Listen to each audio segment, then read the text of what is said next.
taking the stage today, for sharing your words and your wisdom and encouraging us to fight on, born out of the optimism that we must hold, grounded in our faith.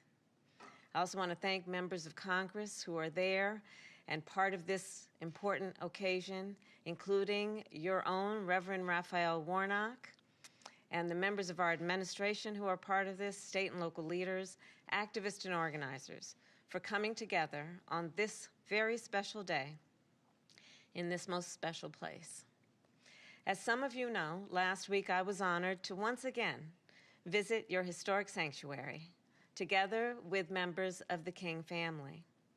And it is an honor to be with you today as our nation remembers the Reverend Dr. Martin Luther King Jr. As has been said, as is known throughout the world, Dr. King was a prophet. He was a prophet in that he saw the present exactly as it was and the future as it could be. And he pushed our nation toward that future. Dr. King pushed even as his character was maligned. He pushed even as his family's life was threatened. He pushed even as his own life was in jeopardy. He pushed for racial justice, for economic justice, and for the freedom that unlocks all others, the freedom to vote. Today, our freedom to vote is under assault. In Georgia and across our nation, anti-voter laws are being passed that could make it more difficult for as many as 55 million Americans to vote. 55 million Americans. That is 1 out of 6 people in our country.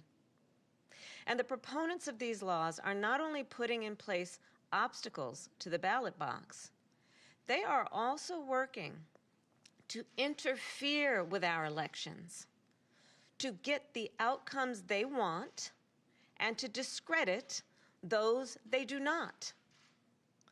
That is not how democracies work. We know the threat we face. We know that this assault on our freedom to vote will be felt by every American, in every community, in every political party. We know that if we stand idly by, our entire nation will pay the price for generations to come. You know, I'm reminded of the words of Dr. King's partner, a great American leader, and his partner in the struggle, yes, Coretta Scott King, who said, "Freedom is never really won. You earn it and win it in every generation." So many in this state have worked tirelessly to protect our democracy. You have registered voters. You have organized on college campuses and in senior living communities, at coffee shops and cookouts. You have worn out the soles of your shoes, going door to door to get out the vote. And last week, the President and I visited Atlanta to deliver a message. It is time for the United States Senate to do its job. A landmark bill, as we all know, sits before the United States Senate, the Freedom to Vote John R. Lewis Act. This bill represents the first real opportunity to secure the freedom to vote since the United States Supreme Court gutted the Voting Rights Act nearly a decade ago. And the Senate must pass this bill now. You know, it was more than 55 years ago that men, women, and children marched from Selma to Montgomery to demand the ballot. When they arrived at the state capitol in Alabama, Dr. King decried what he called normalcy.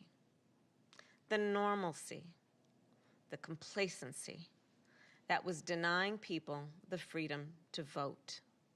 As Dr. King said, the only normalcy he would accept is the normalcy that recognizes the dignity and worth of all God's children. Today, we must not be complacent or complicit. We must not give up, and we must not give in. To truly honor the legacy of the man we celebrate today, we must continue to fight for the freedom to vote, for freedom for all. Thank you all. May God bless you, and may God bless America. Have a good morning.